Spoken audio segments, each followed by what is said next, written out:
Hello，大家好，直播開始，很抱歉啊，今天耽誤了一點時間。我看看這個直播有沒有開始，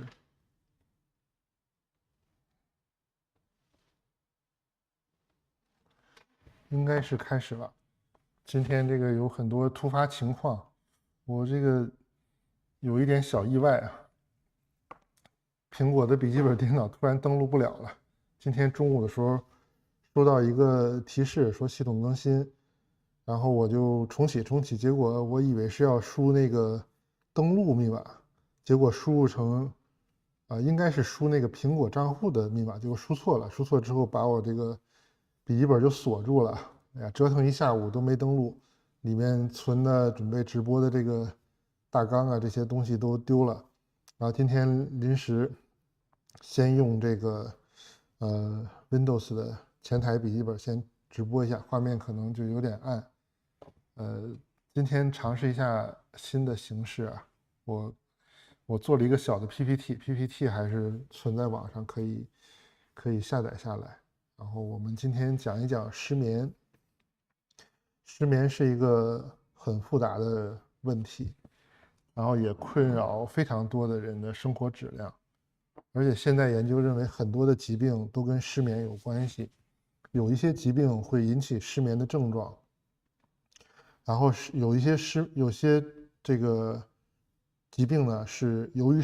長期失眠之後導致的。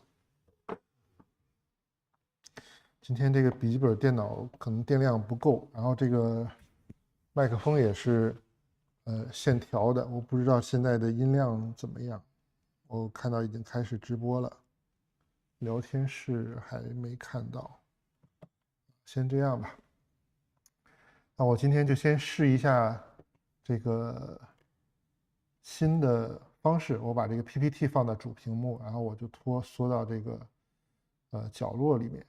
我們看一看效果好的話，以後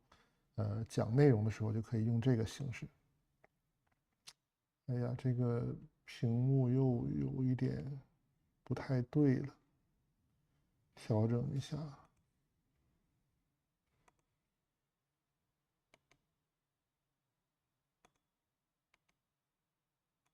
畫面為什麼會壓瘪呢？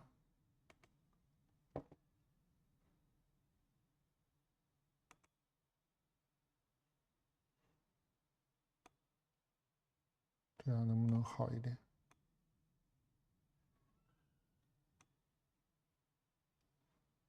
暫時先這樣吧。這個字怎麼也看得不是很清楚呢？我們先開始講啊，就是今天的標題就是說告別安眠藥，就是怎麼重塑這個好的睡眠，有一些非藥物的整合療法，還有一些建議吧，就包括從這個，哎，我這個人為什麼不動了呢？Hello，哎，為什麼畫面是靜止的？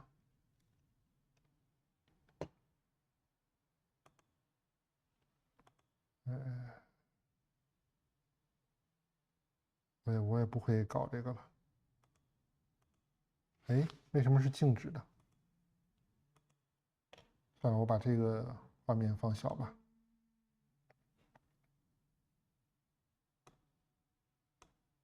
哎，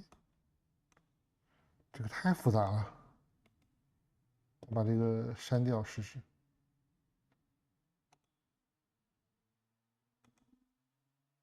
畫面還是出不來，這個我也不知道為什麼。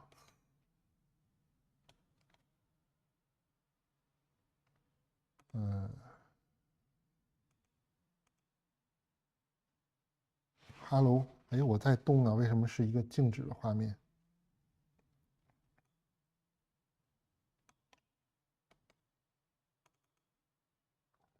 這個太複雜了。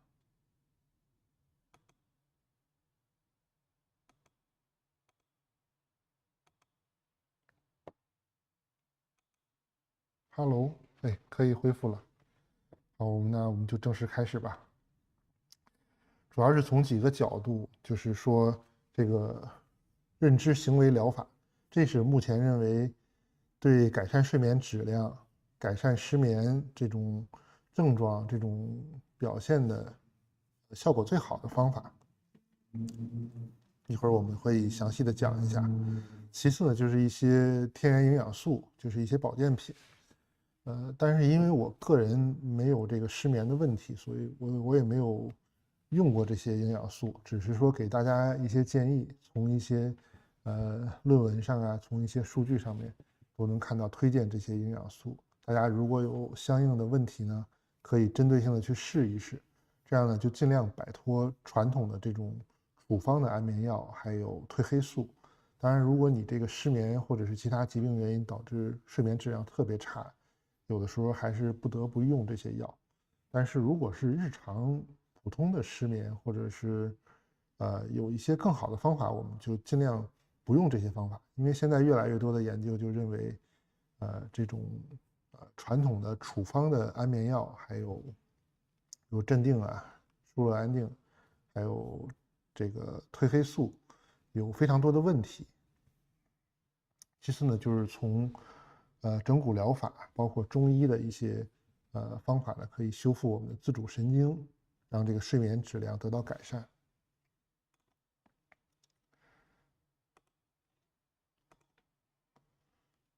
在這裡呢，就是首先要糾正大家的一個小的認識，這樣不要擋到字，我的頭再小一點吧。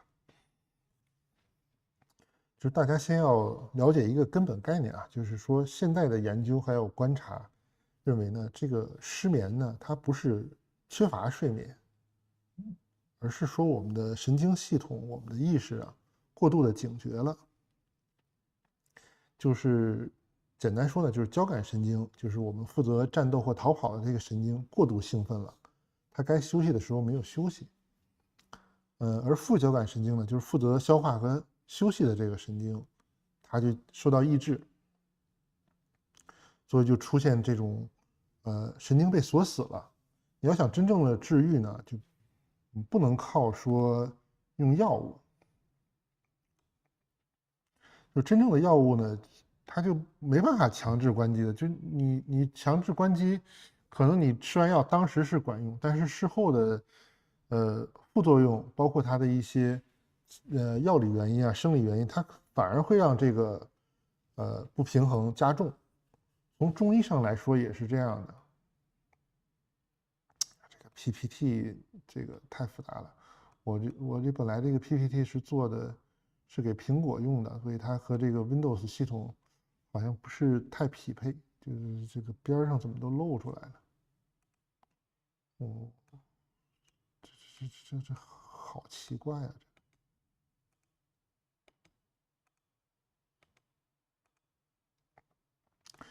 從中醫上來講呢，也是這麼認識的，就是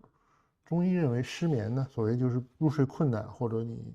容易醒或者多夢，都是由於你的身體的這個陽氣和陰氣它出現一個失衡的狀態了，就是所謂的胃不入陰或者陽不入陰。那和現在的神經系統、腦神經科學認識的這個失眠其實是比較類似的，模式基本一致。所以我們就是要破除一些迷思，就是好多傳統認為說，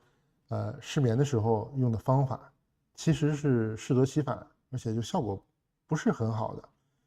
最典型的就是這個睡前小酌，喝一杯。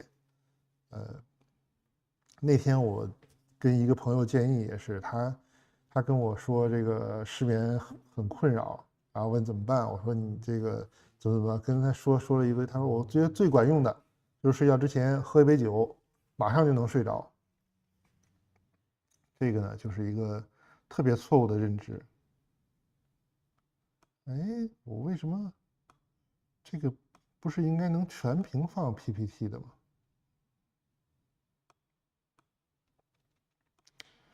就是喝酒的好處呢，就是它短期呢會有一個假象，就是讓你產生這種困意，但是實際上呢，它是會破壞深度睡眠的。而且那個酒精的作用大概也就是3到4個小時，那肯定到不了1夜的。到那個酒精它对這個神經的作用結束之後，它反而會讓這個交感神經反彈式的興奮，而且會導致心率加快，還有容易早醒嘛，就是你會出現那種呼吸急促的情況，好多人還會做噩夢啊。還有就是你喝酒睡覺之後，第2天早上就是有那種宿醉嘛，容易早晨起來還是暈乎乎的，就跟這一宿沒睡一樣。這個不是一個很好的改善睡眠質量、幫助入睡的一個方法。第2個呢就是處方安眠藥，它的作用呢是强效镇靜，這個效果真的是比有好多人想象的都要快，就是你吃上以後就很快你就什麼都不想干了，就我也吃过啊，然後这个。以前我說過，我們那個病人，原來那個北京那老范總，他不是有這個外傷之後高位截癱了嘛，就睡眠障礙非常嚴重。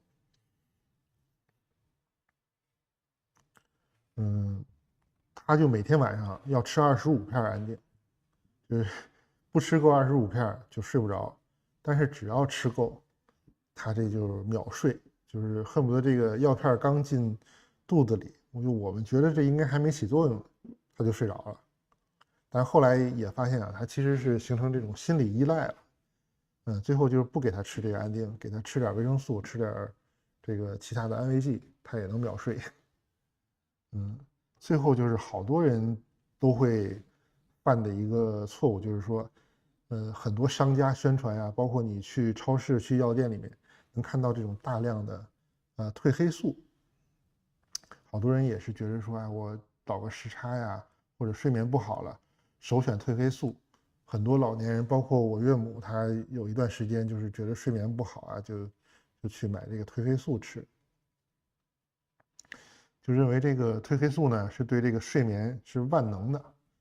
就是神藥。這個就是完全是商業炒作出來的。繞口飯來了。安眠藥是不是屬於昏過去了，不是睡過去了？有一點，它那個是神經鎮定，就是好多人吃了這種處方安眠藥之後，睡一覺，第2天早上起來就感覺跟沒睡一樣，就還是白天困，白天沒精神，而且它那個鎮定的那個作用啊，有的時候持續時間很長啊，它就不光是睡眠，它就全身都有一些這種鎮定的反應。啊，感謝禮物，繞口飯，祝你身體健康，心情愉快，發大財啊！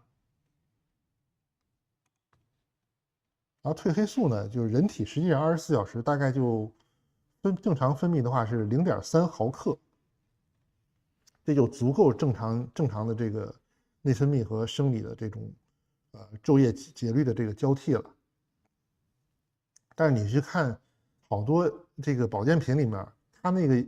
起步都是1毫克，甚至是3毫克，甚至更高。那等於是正常人體分泌的這個褪黑素劑量的10倍、幾十倍，這個就出現很多的問題了。就是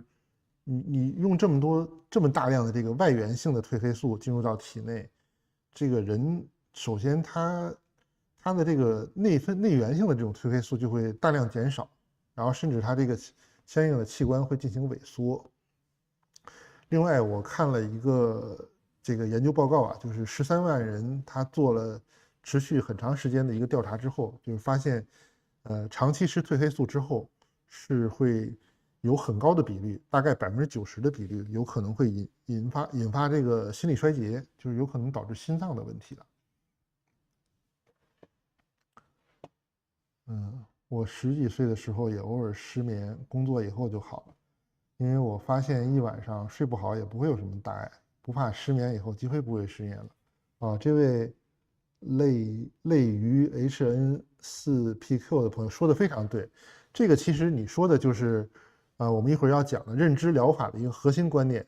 就是你越是擔心這個失眠睡不好會影響第2天會影響你的健康，你越容易失眠，就是越對這個事兒焦慮，你就越不容易睡着。你反而不怕這個了，覺得就是一晚上不睡也沒那麼大的問題，然後你的睡眠反而会变好，不管是说睡眠的时长還是睡眠的質量，反而会变好。那我们就說這個褪黑素啊，褪黑素是第一個，它大劑量用了之後啊，就是已經有數據了，表示它就是有可能很高的比例會誘發這個心力衰竭，還有心臟方面的疾病，還有其他的一些方面的問題啊，我們不多說。最嚴重的問題呢是市面上它本身這個保健品裡面它已經標的很高劑量這個褪黑素，然後通過這種市場抽檢，相關的機構抽檢發現它還是超量加的，就是很多人發現你超量用了褪黑素之後不管用，那怎么辦呢？这个保健品商它比这个它標的含量還要更高，那就更危險了嘛。所以就是建議大家盡量就不要用這個褪黑素，因為市場的這個風險太高。你首先它正常的劑量都比你人體內分泌的要多很多，其次它確實是會引起心臟啊，包括其他系統的一些問題。那我們怎麼獲得一個好的睡眠呢？這個呢，我也是查了一些文獻，也包括我給一些病人治療這個失眠症狀一些經驗吧。我覺得這個模型是很符合的，就是現在叫3P 睡眠，就是一個3維的睡眠圖譜。首先呢，最重要的就是剛才這位網友說的，就是你認知還有行為，就是你怎麼認識這個睡眠，怎麼認識這個失眠這個行為。你如果對這個睡眠這個行為還有失眠這個症狀啊，認知不對，比如說很多人認為說，哎，每天必須得睡夠8小時，不睡夠8小時，那就可能身體會出現大的問題啊，會導致嚴重的疾病啊。這個認知呢，其實現在已經是推翻了，就是不是每個人都適合8個小時睡眠的，尤其是同一個人，他在不同的年齡段也是適合不同的睡眠時長的。比如說正在生長發育的這個青春期的少年，這種青少年他因為生長發育嘛，包括他的大腦啊，他的身體的發育是需要超過9個小時的睡眠的。如果他不到9個小時的話，是會影響他的身體的發育還有大腦的發育的。那老年人就是大家都知道，老年人以後覺少嘛，就很多人他睡得比較淺，睡的時間也短，但是實際上老年人他的身體狀況也不需要那麼多的睡眠，從中醫來講就是說處於一個陰虛的狀況嘛，他反而是應該盡量提高這個睡眠質量，而不用強求說我一定要睡夠多少小時。其次呢，就是說這個身體和結構，我這個頭像又把這個擋住了，我這個第一次用 PPT 還不太熟練，我把這個圖挪一下，就是我們看右下角這個，就是身體結構，從這個 OMT 骨科手療法，就包括中醫物理治療這個角度來看，就是你的睡眠的狀態、睡眠的質量，其實是和你的身體狀態有很大的關係的。比如說，我觀察呢，就是，頸椎和胸椎狀態越好的人，他的睡眠質量，睡眠的滿意度越高。如果是頸椎狀態差或者胸椎狀態不太好，他睡着了之後啊，因為你這個顯意識已經關掉了嘛，它是潛意識在支配這個身體，然後你身體上這些白天被壓抑的不舒服，比如你的胸椎和頸椎有些地方比較緊張，或者有些棘突偏歪了，他躺在這個床面上他就躺不平。大家也可以做個小實驗啊，就找個家裡的地板比較硬的這種，你就直接平躺在上面。很多人呢，如果你的脊柱有一些問題，你會覺得，哎，這個地板好像不平啊，怎麼有的地方給我的這個後背的壓力更大一點，有的地方給這個後背的壓力更小一點。實際上不是這個地面不平，是你這個脊柱它出現扭曲了，所以你的神經，你的大腦已經把这個扭曲的脊柱，然後緊張的肌肉當成一個平的狀態，但是你真遇到這個地板、床面這個平的時候，它反而會出現感覺壓力不一樣。那這樣你潛意識你在忙別的事情啊，白天的時候你不會有感覺，但是一旦睡着了，它這些不平衡的壓力就會反饋到你的神經系統，就會讓你的大腦感知到說，哎，我怎麼這裡不舒服啊？那不舒服它本能就會動嘛，就會避開這個壓力大的地方。然後這樣你就会翻來翻去，就跟這個我們說这叫烙餅一樣嘛。那翻来翻去肯定就睡不踏實了，就睡得淺呀，容易醒啊，甚至就是跟那個王教主說的，可能你就是老是固定到那個時間點，睡到那個时间点，你就突然就醒下，或者就做噩夢了，就夢到有人这個，或者有鬼拍你啊，或者有鬼壓你啊，這個出現這種睡眠麻痹症了，就是都是有可能的，但其實是跟身體的結構還有身體的狀態有很大的關係。我之前也錄過視頻，就是教大家如何調整這個枕頭的高度嘛。如果你可以把枕頭的高度調得非常好的話，其實是可以短暫的制造一個腦脊液平衡，就是讓大腦它處於一個放鬆休息的狀態，這樣也是可以很快入睡，而且讓睡眠質量比較高的。當然就是你的頸椎和胸椎的，就是你的脊柱的狀態越好，這個枕頭的高度它的範圍就越大，就越容易找到這個合適的高度。如果你的頸椎和胸椎的狀態很不好呢，那就特別容易出現你這個找半天找不着合適的枕頭高度，這個就非常麻煩了。那我建議還是大家看一看，找這種專科啊，檢查、治療、規範治一治，把這個脊柱調整一下，讓它放鬆下來，這樣你也好找到枕頭的高度，然後也更容易入睡，入睡以後也不容易醒，這樣睡眠質量也會提高。還有第3維呢，就是我寫了一個這個生化和營養，就是天然補充劑。這個保健品現在市場比較發達，而且有很多產品，針對失眠的效果還是不錯的。但是也有很多產品其實並不適合日常使用。剛才我們說褪黑素嘛，還有一些產品呢，就是對身體的這個負擔比較大，對肝腎的代謝的這個壓力比較大，就是你如果有一些基礎病，也不是太推薦。我們待會兒會簡單介紹幾種。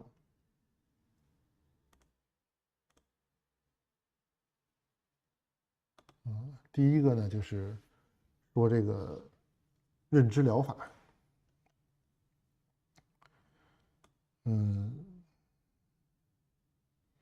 這個呢，現在也成為就是說臨床上治療這個失眠的，叫金標準吧。基本上沒什麼副作用。它不是一個放鬆的訓練啊，它其實是讓你這個治本，就是重新認識這個睡眠這件事兒。就是大家發現沒有，其實從小到大沒有人教你怎麼睡覺，就好像是我們是一個自然而然的一個本能。但如果你去研究這個認知療法之後，你就會知道這個真的是需要學習的。就是我們要認識這個睡眠這個事兒。最主要的一點呢，就是避免對這個失眠的一個恐懼心理。就剛才說的，說會不會說我睡不夠8個小時啊，或者我今天沒睡好，明天就沒精神啊，或者會導致嚴重的疾病啊。其實1次2次沒有那麼大的影響，長期的話肯定是會有影響的，包括一些內臟的疾病啊，大腦的疾病，包括抑鬱症。就是研究數據就是說，抑鬱症通常都有失眠的症狀，而且是在抑鬱症發作之前就先有失眠的症狀了。所以你如果能保持一個好的睡眠質量的話，其實可以預防一些這個抑鬱的情況的。這個就是詳細講一下這個認知療法的機制。它就是重新校正這個睡眠的動力。好多人睡不着啊，最簡单的就是原因就是他白天的这种心理需求，沒有得到滿足。就是我白天啊，我可能要工作很累啊，我的時間都是給老闆的，然後到了家裡呢，我時間都是給孩子的，都是給這個家人了，然後沒有給我自己的時間，所以就不斷的在想這個事兒啊，我自己想要什麼啊，我這個心裡哪些沒滿足啊，我睡覺前我是不是要玩個遊戲啊，我是不是要刷個這個短視頻啊？那你這樣的話，你抱着這種心態，就是非常容易，一閉上眼，各種這種內心小劇場，然後各種劇情，各種天馬行空的想法就開始冒出來了，那就很難讓這個胃氣入陰，讓你這個神經得到一個鎮定，進入睡眠狀態。這是認知，就是你先去掉這種對失眠本身的恐懼，就是我之前跟老張那個連線裡面也講了，就是建議這个對這個睡眠障礙的人怎麼用這種自我催眠的方法去得到一個好的睡眠質量。第一步就是你這個實在睡不着的時候啊，就不要努力去想說我怎麼能睡着，我怎麼能睡好，你反而就反過來想，就是我就不睡了，今天晚上我就睁着眼，我盯着這個天花板，我就也不數羊，也不什麼這個亂七八糟的東西，我就盯着這天花板，我就保持睜眼，就不睡了。然後你這樣，它這個單一的這個視覺信號，反而是讓你這個大腦覺得很無聊，很快它就不工作，就開始入睡了。其次就是要控制刺激，或者叫刺激這個控制都可以，就是把這個床等於睡眠，這個建立一個大腦反射，就跟那巴甫洛夫一樣，你看見床一上床，就是最快時間入睡。這個床只能用來睡覺，不要在床上工作，也不要在床上看手機。你這樣形成反射之後，就更容易快速入睡。就是睡不着，比如果超過20分鐘還睡不着，那就乾脆不要躺在床上，離開卧室，一定要離開這個床這個概念，在你大腦裡面這個概念的這種位置，然後去到客廳啊，去到其他的地方走一走啊，靜一靜啊，這個想一想事情啊，但是不要看手機啊，就是你這個電子產品對這個大腦的刺激，藍光的刺激還是很嚴重的。最後一個呢，就是認知療法裡面它有一個很重要，就是睡眠限制。那這個不是適合每個人啊，大家如果說對這個失眠非常困擾，可以試一下，但是最好是在做好充分準備之後。如果說你工作壓力還比較大，或者說你白天要從事一些比較危險的工作，比如你要開車呀，或者要駕駛一些這種高空作業，或者是要給別人治病，或者說是有一些這種風險的情況下，就不太建議你用這個睡眠限制這個方法。它是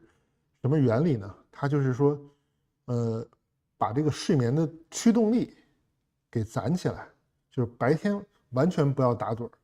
然後壓縮睡覺臥床的時間，把這個零散的這個睡眠壓力啊，就是一點點攢，然後最後到晚上該睡覺的時候一次性釋放。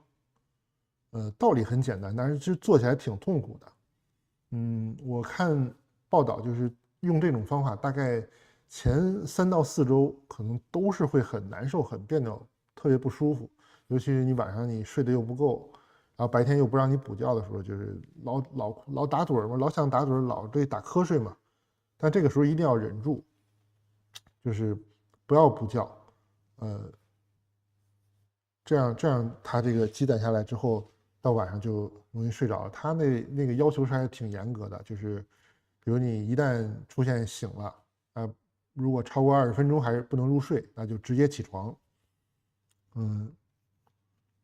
白天就是尽量不要補觉。包括我这有一些病人也是有这個問題，就是習慣了中午沒事兒就是要睡個午覺，而且一睡一兩個小時，不睡1-2個小時起來下午就沒精神。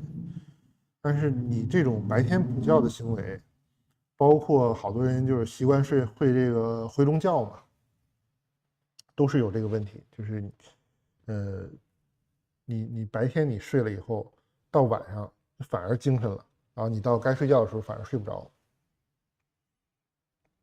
這個睡回籠覺就更是一個很不好的行為，就不管是從神經學來說，還是從中醫來說。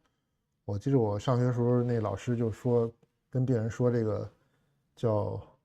現代人的睡眠惡習，叫晚睡晚起，這叫雙殺。就是晚睡，你到晚上10點、11點該睡了，這個神經系統該休息的時候，你困的時候你不去睡，啊，一過12點，馬上人就精神了，你再想睡就很難，這就殺了一次了。然後到了早晨，太陽出來了，你該醒了，陽氣該從陰出來了，你這個神經戰鬥的神經該工作了，然後休息的神經該休息，就不要工作了，你反而你是擰過來，你不讓它醒來，這個就又殺一次，導致的結果就是你就出現這種我們叫晝夜節律的這種紊亂嘛，就相當於你自己人造了一個時差。Nancy 李，半夜醒來很難入睡，吃美劑有點效果，但不能持續。美劑就是不要吃錯，有的時候這種，你如果是那種緊張的，是吃美劑；如果不是緊張，它是2種鎂，我待會兒會講到這個的。半夜醒來很難入睡，這種就是從認知療法來說，就你就不要再躺在床上了。就去外面，一定不要在這個卧室停着，然後做深呼吸啊，安靜一會兒，也可以聽聽音樂，也可以看看書，過個10幾分鐘、20分鐘，讓這個神經系統重新調整一下之後，再回床上試着入睡。如果實在睡不着，乾脆就起來做點別的事兒，也可以用一些就是刺激迷走神經的方法，就比如說拿這個稍微涼一點的水，就比如自來水管的這個涼水，洗一洗眼睛，洗一洗臉，打一打臉，然後你這樣把這個頭部大腦的這個溫度降低一點，它這個神經就容易進入到這種休眠的狀態。我們繼續再走這個 PPT， 感覺按這 PPT 走的話，節奏有點慢，不太好掌握。這個第2就講這個鎮靜神經的這個保健品了，那我們就講吧。這保健品現在就是有很多種，剛才這個 Nancy 說的這個美劑就是一個很典型的，它是分很多種情況，因為這些礦物質啊，還有一些草本植物，還有一些天然基酸，它是可以讓這個副交感神經提供化學原料的，就是讓这個休息的神經它能夠更好的工作。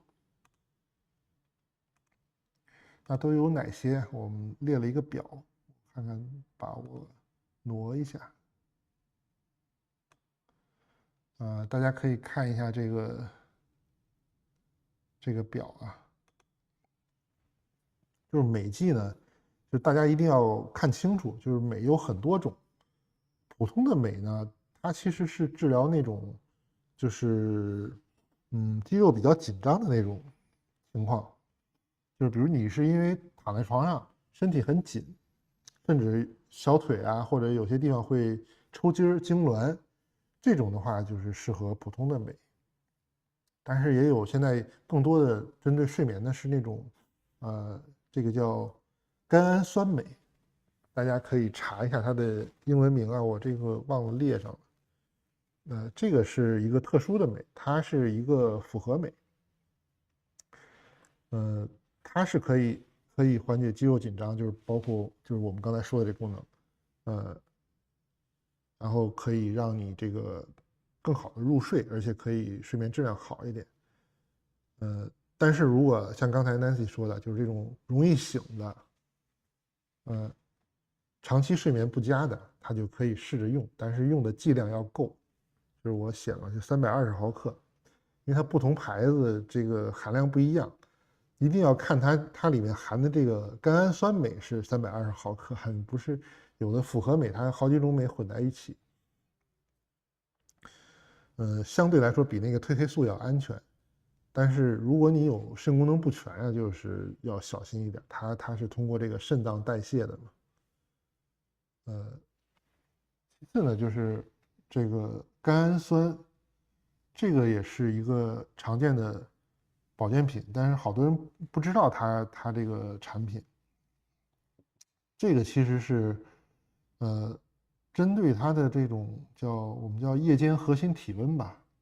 就是大家睡覺的時候啊，室溫不要太高，最好是稍微低一點點，不要覺得冷啊，冷的話就該凍醒就睡不着了。就是稍微有一點點涼爽的感覺，比較通風透氣，這樣是幫助人更容易入睡的。這個甘氨酸呢，最適合就是說那種睡眠淺、容易醒的。你像 Nancy，我覺得你可以試一下，就是除了鎂基之外，你再加上這個甘氨酸，就睡眠淺、容易醒，尤其是那種更年期女性，她晚上容易發熱、出汗，突然歘一下出這種潮熱的大汗，整個這個枕頭啊，甚至被子都完全濕透了。這種呢，就是比較適合補充這個甘氨酸，它還有其他的一些作用，我們這就不多說了。它的好處就是沒什麼太多的副作用，而且也不會說早晨起來會昏沉呀。它一般就睡眠質量還是不錯的，因為它其實是這個降低這個核心體溫的。其次比較推薦的就是這個 L 茶氨酸，也叫茶多酚吧，還是叫什麼？是不是茶多？不是茶多酚，就是 L 茶氨酸。這個大家照這名字能找到這個產品的，它是可以提升這個阿爾法波，可以抗焦慮的，就是那種容易白天事兒比較多、比較忙啊，這種事業強人，然後晚上這個腦內小劇場特別多，老是想着白天的事兒啊。我說那個剛才老范嘛，他不是開這個房地產公司，這個老總嘛，他受傷之後，就天天就是這個副總給他打電話告那個副總的狀，然後那個副總的打電話告他這個副總的問題，所以他就每天這個腦子裡就想的事太多，就很焦慮，就是這種壓力比較大，然後腦內想法思維比較飄散的人，就比較適合這個東西。它就是一個綠茶的提取物，它是沒有那種鎮靜嗜睡的那種感覺，就不會說吃了以後白天還昏沉啊，這種問題。大家如果是這種情況，其實你白天下午的時候你喝一點茶葉，如果有效果的話，你吃這個可能效果也會很好的。第4項就是列了這個結草根和西番蓮，那這個我忘了改了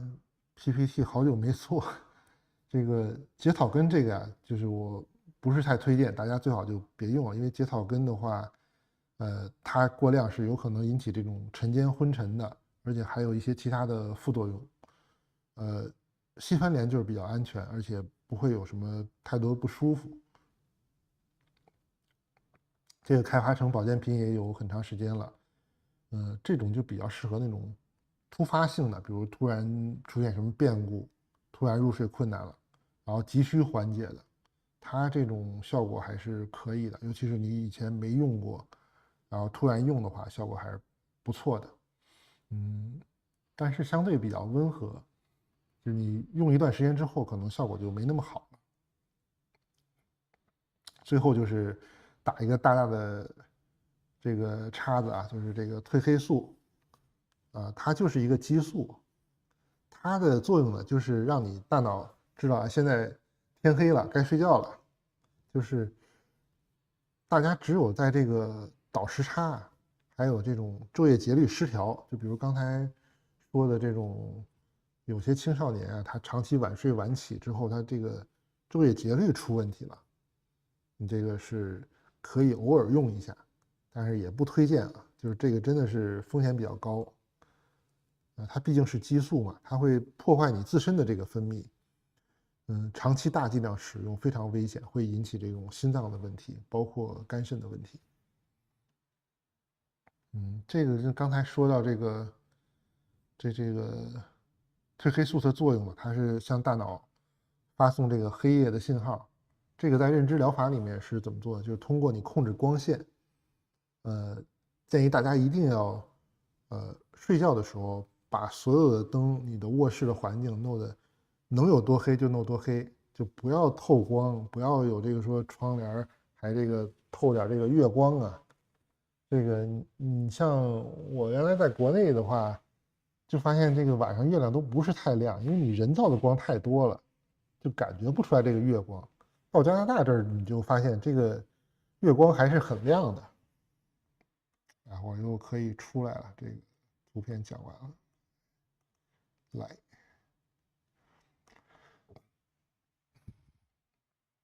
這個麥克風我得看着點電，這個今天下午忘了充電了，一會兒電快沒了，所以今天可能時間不能太長，我就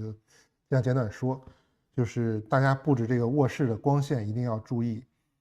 有的人就是比較說怕黑，說怕這個半夜起夜上廁所啊，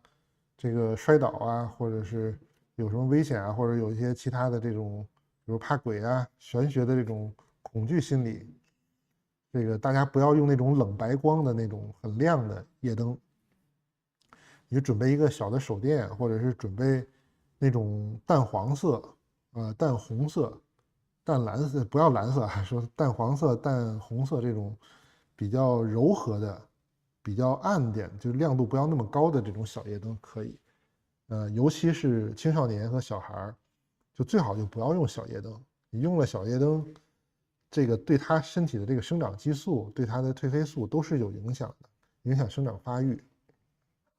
所以這個光線控制，入睡的時候能有多黑就有多黑。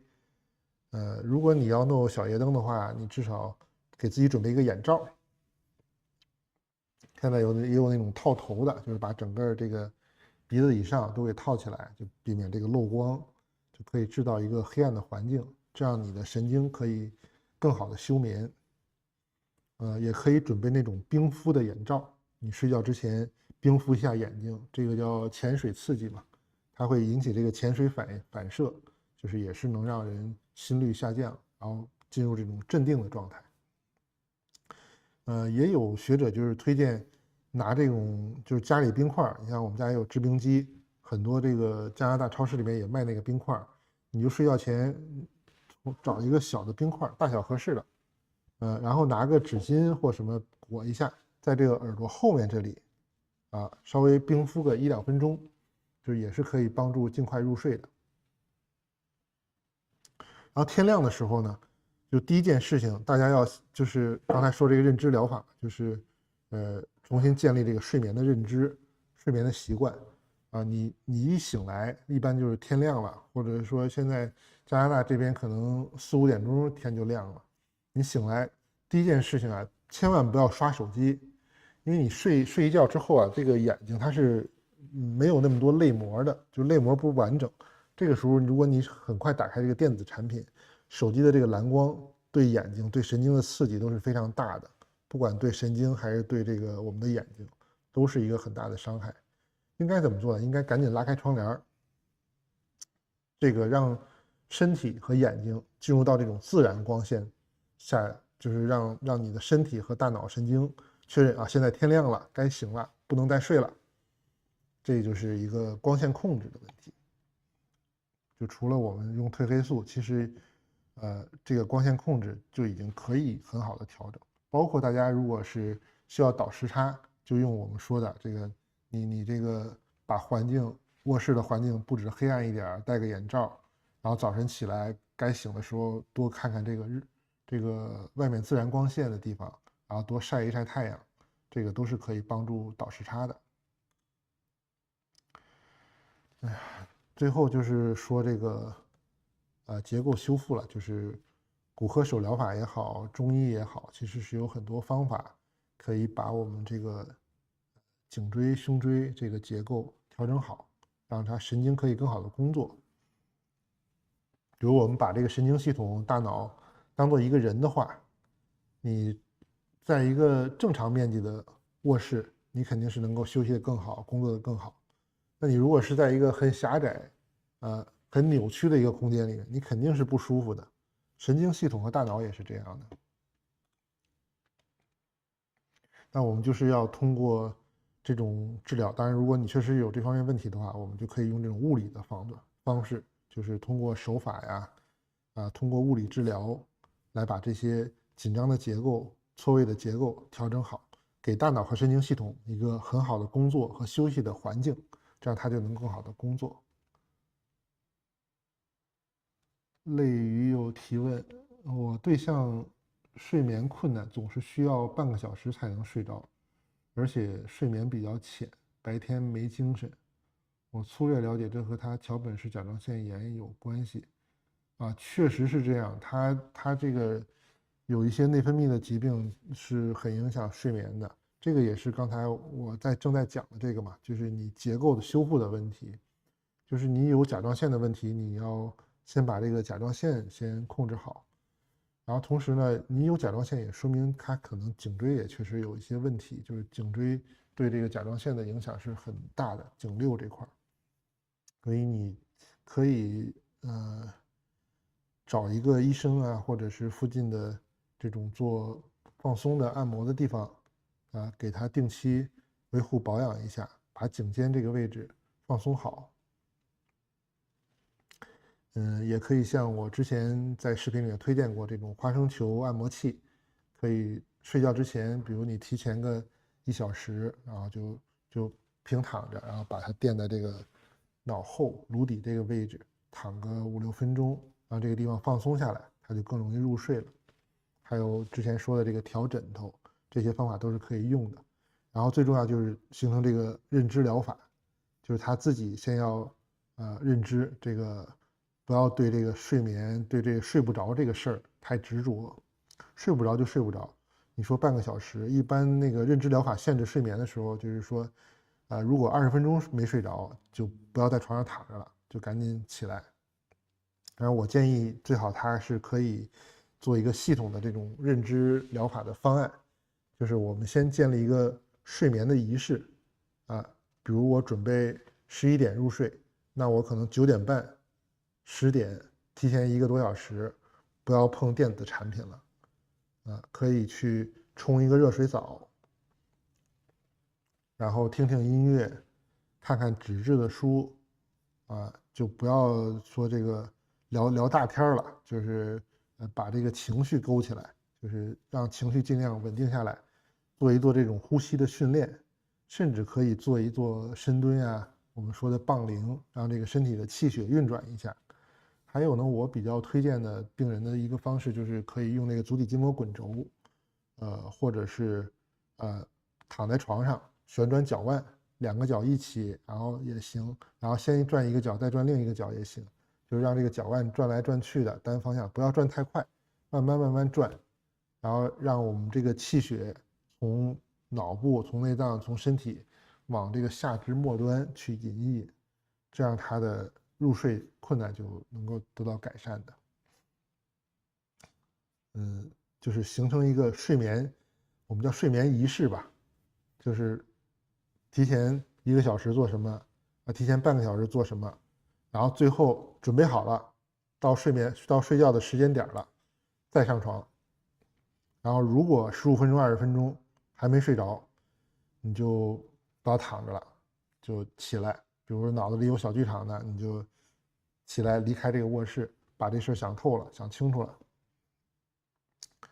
然後有這個別的問題的，做做呼吸，然後拿涼水沖一沖臉，冰敷一下耳後，都是一些方法。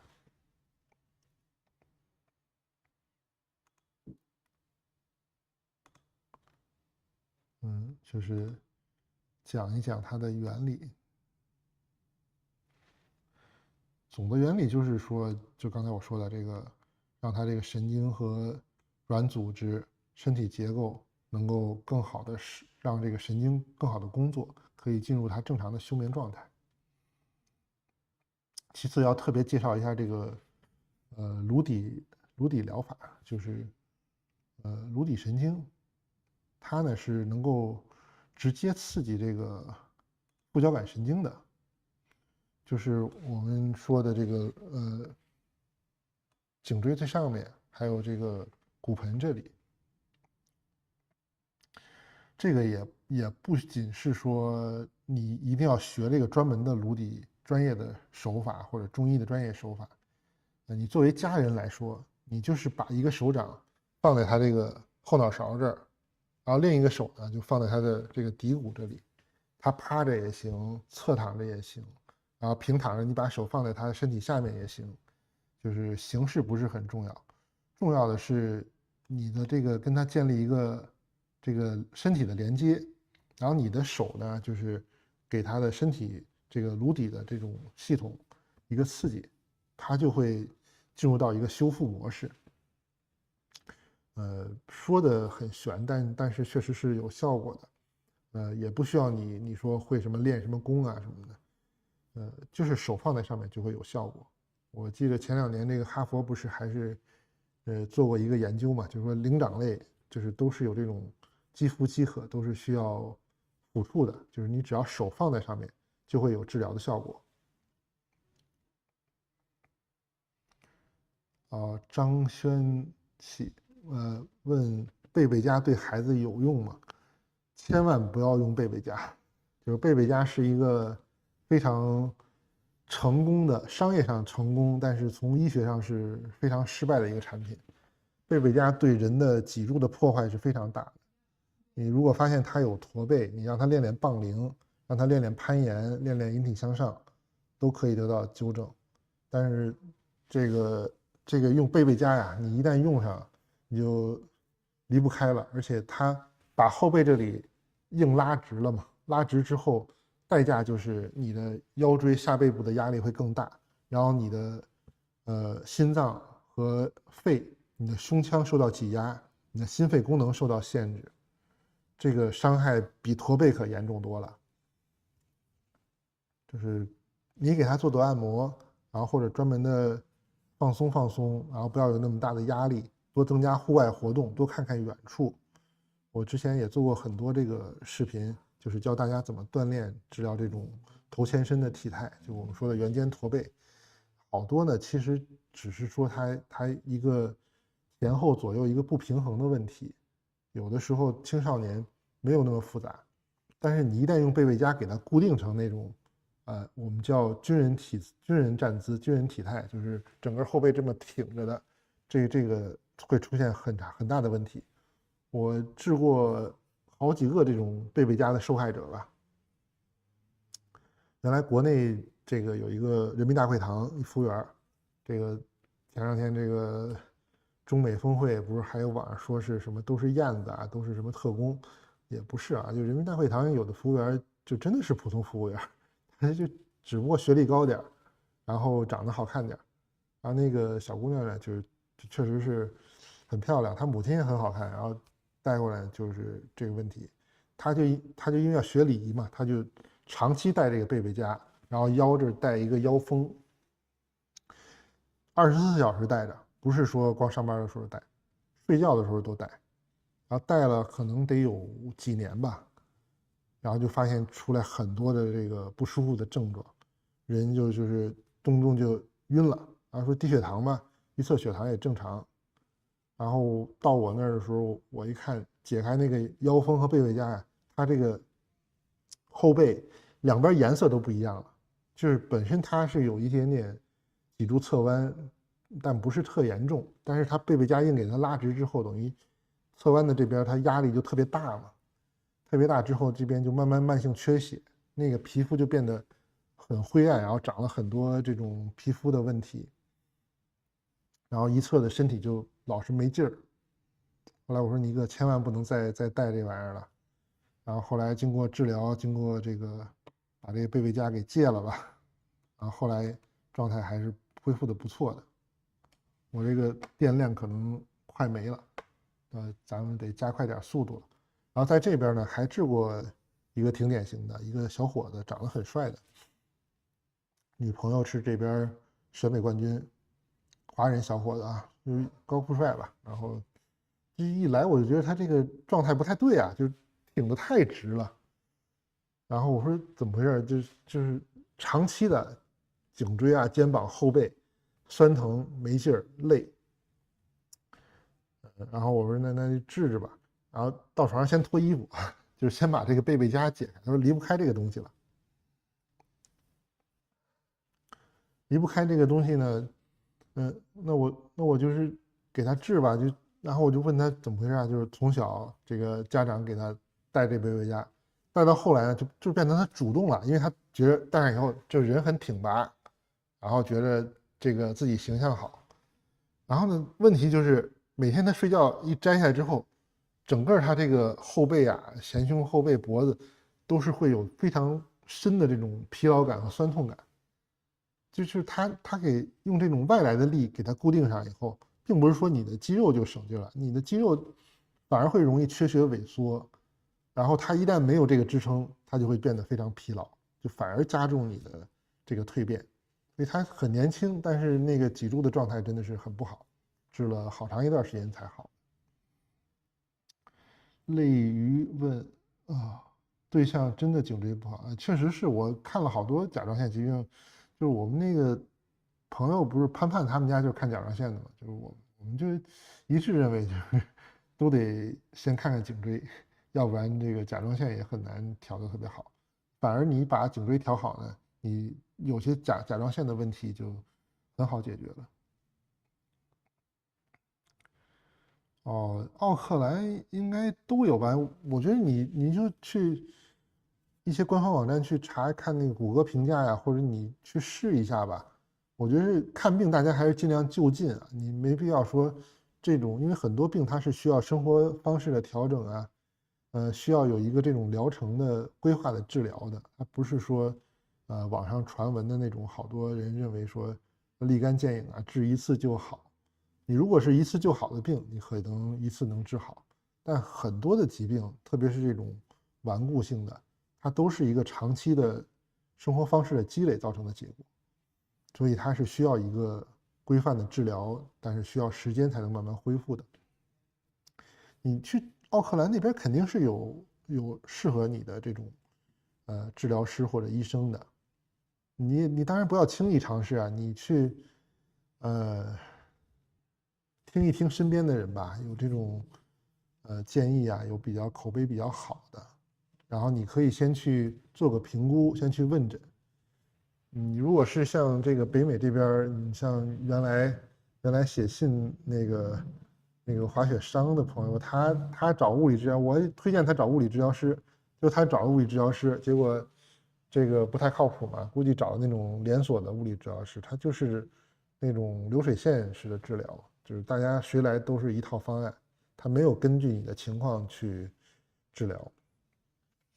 我覺得你找合格的有資質的醫生，應該他自身能力是夠的，只是說看他對這個工作啊，對他的職業方式認可不認可，然後你去溝通找一找，先評估一下看看，然後如果是能充分溝通，能夠認真評估的，我覺得應該療效都是會有的。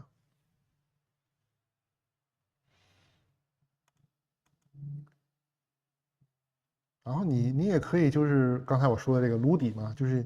你可以你來幫他，甚至就是他自己做手，把這個頸椎這裡多放鬆放鬆，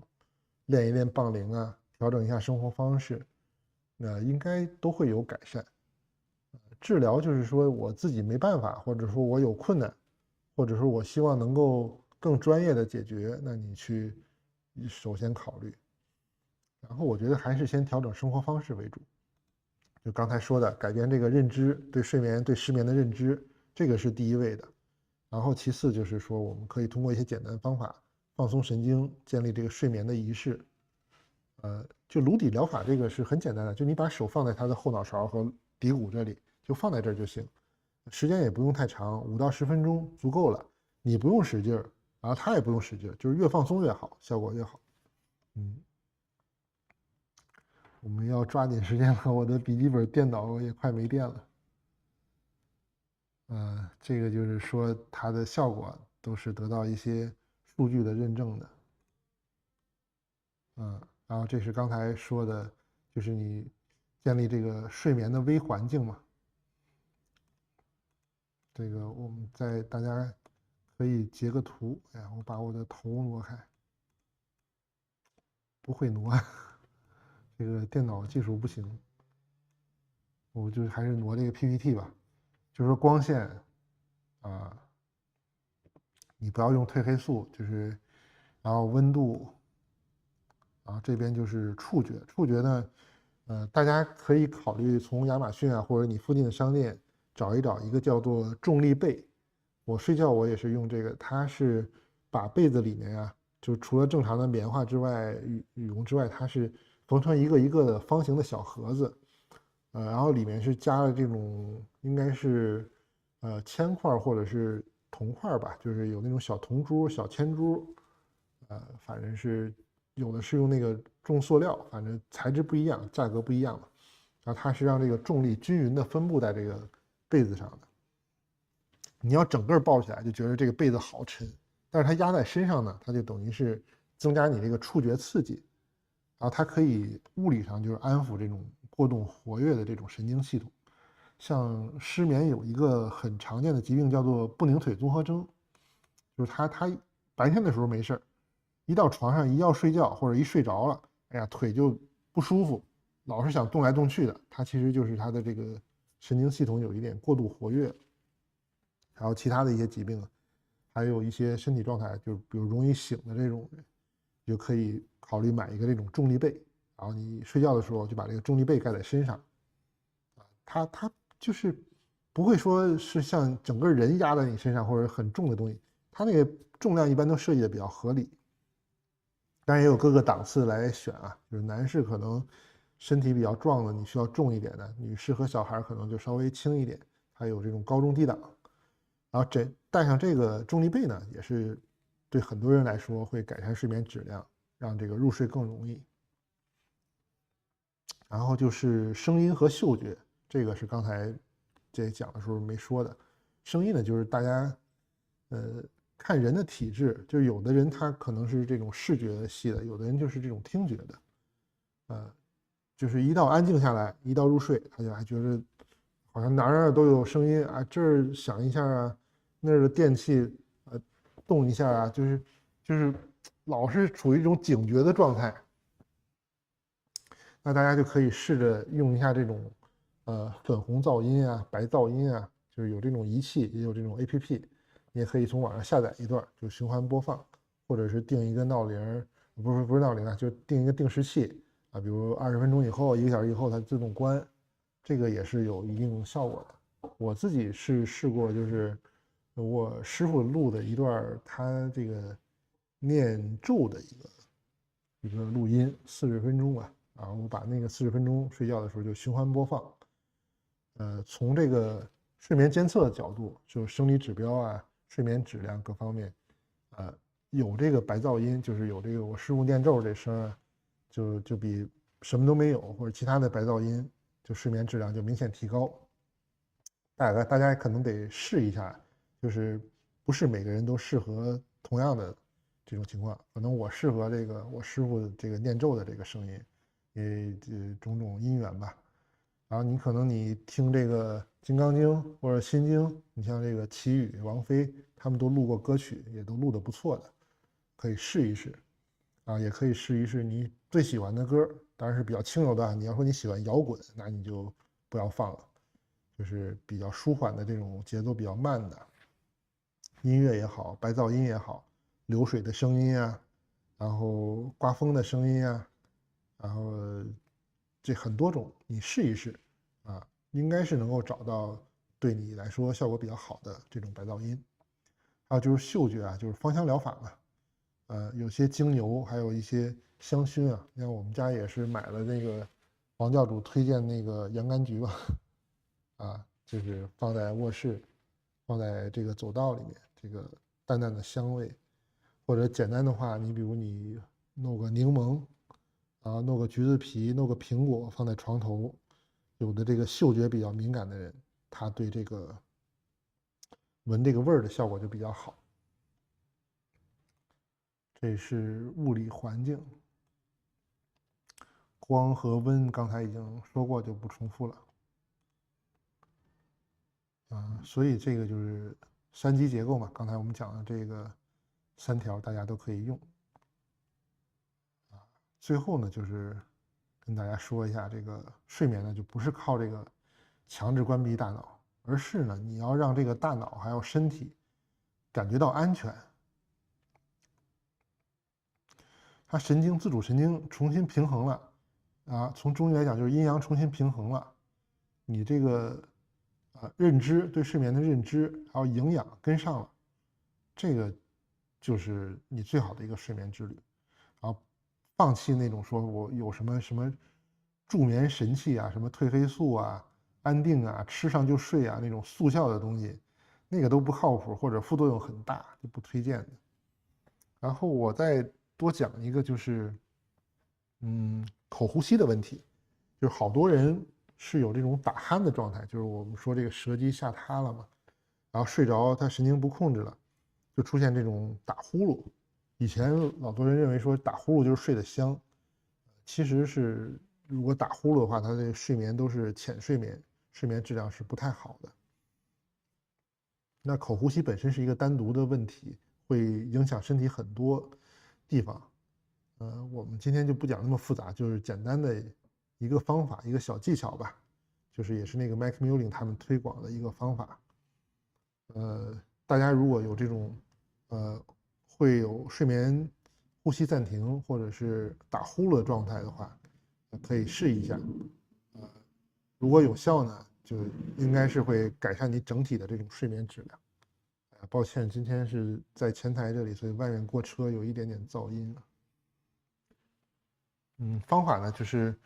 貼一個膠帶，大家可以去超市買這種3M 的透明膠帶，它這是防過敏的。很多網上有這種專門的貼口的這個睡眠的膠帶，就是做成各種形狀的。不能說沒用吧，但是效果一般，就是因為它好多做成這個嘴的形狀啊，或者做成 X 形狀，那個就是黏力啊各方面，我覺得從我的個人使用體驗，我覺得效果不是很好。經常你貼那種，可能早晨就不知道掉哪兒去了。然後這個3M 的膠帶的這個粘力還是夠的，而且它也不容易過敏。但是大家用的時候啊，一定要注意，如果你是因為比如鼻中隔偏曲啊，或者說鼻子有一些嚴重的問題，你鼻子不透氣了，那你再把個嘴封上，那不就憋壞了嗎？就出問題了。尤其是小朋友啊，他如果他正重感冒呢，那鼻子不透氣兒，或者過敏了，這是流着鼻涕呢，那你把嘴再封上，那就完了，出人命了。這個一定是保證他鼻道是暢通的。當然這個方法你如果鼻子稍微有一點點不通氣，你用上之後你會發現鼻子也通暢了。比較適合什麼人呢？一個是說剛才說打呼嚕這個啊，這 PPT 放完了應該是啊，放完了我就把我這個頭像恢復了，放大。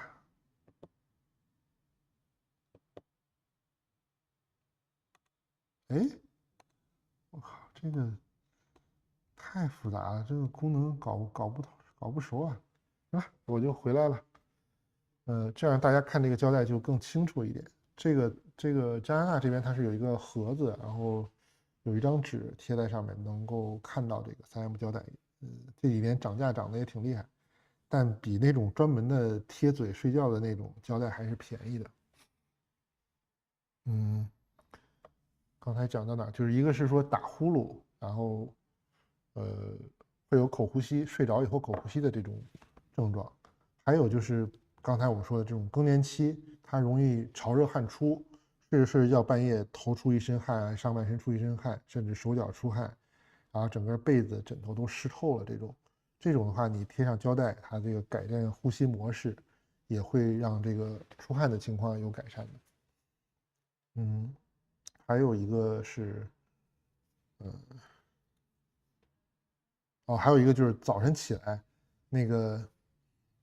你在被窝裡很暖和，然後突然到這個臥室之外，一接觸這個冷空氣或者一接觸這個熱空氣，不停打噴嚏，這種人，這個其實很多時候是因為你晚上說你在張着嘴呼吸的睡覺，然後它大量的雜質進入到你口腔堆積起來。我們知道鼻腔它有這個鼻毛嘛，它可以把一些雜質過濾掉，但是你用嘴呼吸，它很多髒東西啊，很多病菌、雜質就會進入到這個呼吸道。你睡着的時候，因為神經處於休眠狀態，它沒反應，然後等一醒來，一到這個外面，然後它這個就開始有反應，好像過敏一樣，還不停地打噴嚏或者打得很厲害啊。這3種情況都適合這個方法，就是我介紹很多病人去用這個方法，都是效果不錯的。貼的時候呢，不要像這個綁匪一樣，整個嘴這麼粘住，那麼粘住就是第一個沒必要，第二個呢就是有一定的風險。弄一個中等長度，就是大概就是你大拇指的這個長度的就夠了。然後貼呢，不要這種橫着貼，一定是豎着貼，從人中這裡。不要到鼻孔這裡啊，就是往下一點點，從人中這裡，然後到下頜，閉着眼，閉着嘴巴，這個粘住。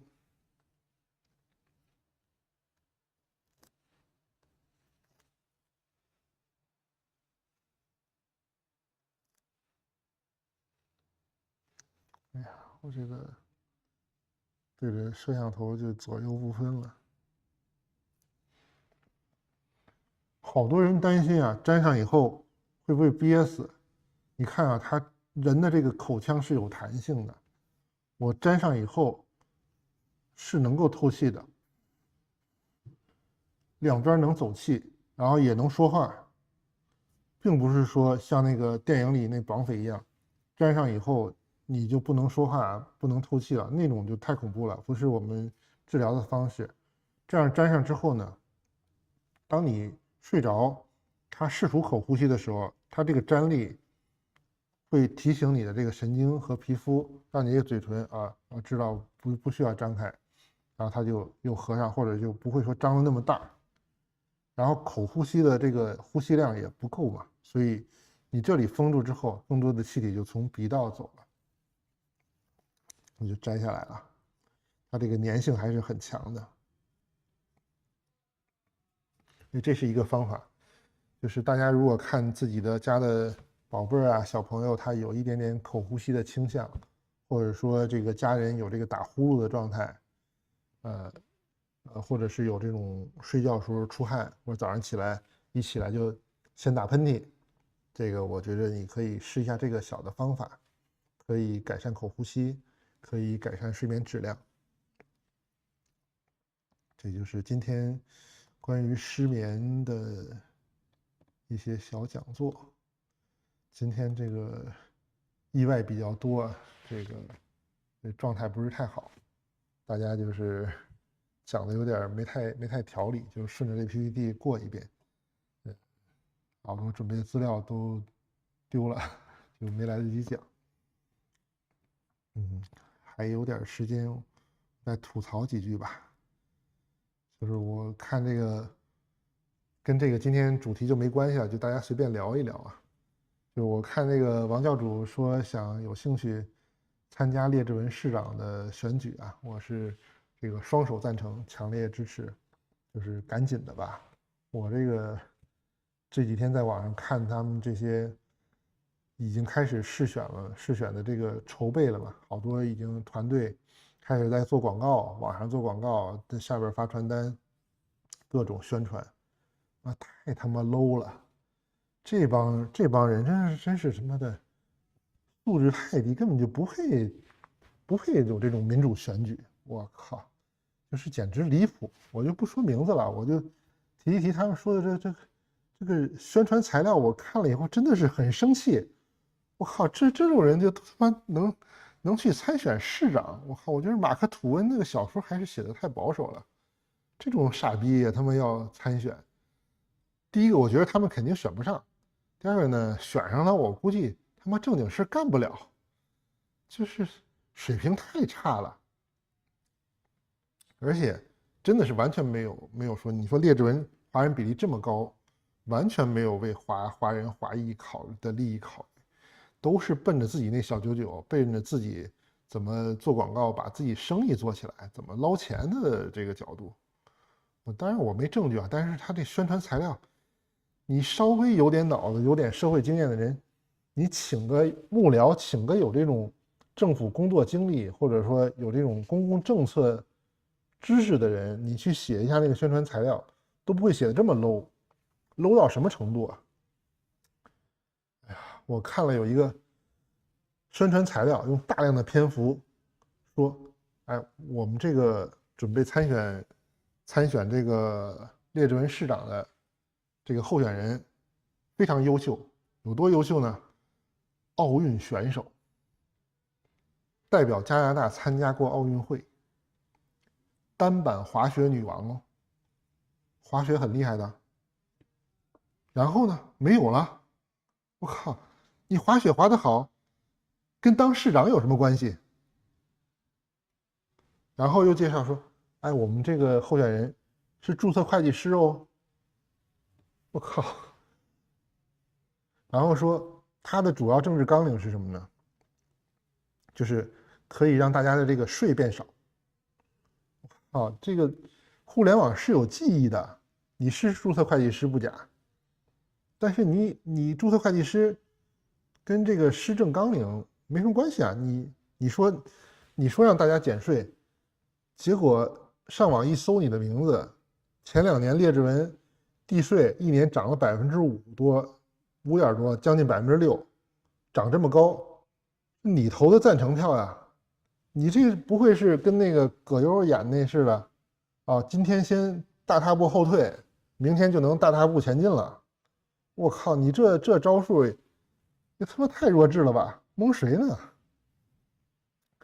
還有叫什麼？競選口號是 Richmond Strong 什麼？我們列治文不需要 strong， 大家就自然環境好點，你別瞎折騰就行。然後你要幹什麼？搞大基建，讓列治文圍着一圈建海堤，建到4.7米。我靠，瘋了嗎？這他媽是有什麼特殊想法嗎？我靠！然後說建這4.7米的海堤不用花納稅人的錢，他可以跟聯邦和省去申請這個批復。哦，那要是聯邦和省不批，你這還建不建？那你是不是還得壓到我們這個地稅上面，還得接着漲？而且建4.7米有必要嗎？4.7米2層樓那麼高了，我靠，還看不看海景啊？海景房全都得拆是吧？現在那海堤怎麼着？直接拆了再重新建，還是直接在上面再直接墊高4.7米？我靠！我看他那個預算案是上百億的加幣。我靠！我不知道聯邦有什麼，你那麼大臉嗎？聯邦給你批100億，給列治文這麼一個小城市這麼點人修4.7米的海堤，我靠，這就瘋了嘛！然後競選團隊找了一個什麼建築行業、建商行業行業協會的會長，幹了20多年這個建商，然後說這個能代表廣大居民的利益。我靠，你這是代表建商的利益吧？而且你海堤是不是就準備讓他承包了？然後還有特別搞笑的，說另一個團队成員是律師，很有專業，有多專業呢？原來是美國的律師，然後4年時間就来到列治文，然后拿到这个公民权了。哇，4年拿到公民权，你又是原来有美国身份，这不正常速度吗？这怎么体现他律師的專業性啊？他要是律師4年還拿不到公民，這他媽吃乾飯的嗎？我靠！真是水平太低了，政治綱領拿不出來，然後全都是喊口號，而且中文的宣傳材料和英文宣傳材料完全是不一樣的。給會用英文的人是一套說辭，給用中文的人是另一套說辭。那你最後你到底要弄哪套纲領呢？两套都弄还是两套都不弄呢？哎呀，我真是服了。都是什麼吹牛啊，說這個要解決这個吸毒的問題啊，要解決這個原住民和這個產權的問題，這都不歸列治文市管呀。你市長你沒這權利，這都是聯邦和省立管的。你當了市長你也幹不了這事兒，你這不是空頭支票嗎？光許願了。哎呀，還有另外一個更誇張，一個这個他倒不是選市長，他是選那個 BC 省保守黨黨領。按說本來就是我也不是保守黨成員，跟我沒關係嘛。但是他這宣傳材料太誇張，誇張的我都實在看不下去了。哎呀，從政經驗是負，2024年參加過一次省議員的這個選舉，結果輸了。我靠！而且輸的是哪兒呢？是在西溫傳統富人區，輸給誰呢？輸給綠黨一個第一次參選的一個小素人。這就很能說明問題了，就是你這個基本的施政綱領，連你自己代表的這個階級你都說服不了，你怎麼能當黨領呢？你當黨領是給 NDP 幫忙的嗎？哎呀，這水平太低了，真是。然後他的這個宣傳词料也是大量的介紹他之前的成功經歷。什麼成功經歷呢？10幾歲就在漢堡店擦桌子。我靠，你在漢堡店擦桌子，跟你當這個黨領從政有個毛的關係啊！我靠，這都能吹嗎？這不是給自己抹黑嗎？哎呀，你好好花錢請一個人幫你寫一寫這個施政綱領啊，競選口號吧。然後競選口號是 We are Richmond， 我靠，都不知道在說什麼。莫名其妙的，所以我覺得王教主認真參加，而且這個參選這個市議員啊，這個市長是不需要住在這兒的，你只要住在 BC 省境內就可以參加這個 Richmond 市長的競選，然後拉點這個教友，這個組個團隊，列治文這個議會這個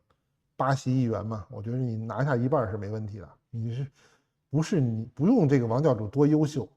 就全靠對手襯托啊！就是這麼垃圾的對手，就是你稍微提出一點像樣的綱領，認真做事的樣子，就絕對大家都選你了，這個沒問題，沒那麼複雜，就是趕緊上，趕緊入手參選，遞交表格，好像是100加幣就可以參選了，沒那麼複雜，而且這個我看了看這個。市長的工作啊，市議員的工作沒那麼忙，你不用到處去剪彩。就他們那有些人當了議員之後，他是為了能到處剪彩，他才去當議員，而不是你當議員就必須去到處去剪彩。哎呀，這個反正強烈支持大老王教主來我們這個列治文當市長。那今天就是。有點對不住大家，這個時間不太好，這電腦也有問題，背景也沒了，然後這個動畫也都做不了，畫面清晰度也不夠，麥克風可能調的也不好。這個 PPT 第一次試，大家看看，要是覺得 PPT 這種形式好呢，我們就以後再多做點 PPT 這種。如果要覺得還是看我這個大頭這麼光聊好呢，那我就不用 PPT 了。那今天就到這裡吧，哎，祝大家生活愉快，心情愉快。好，結束直播。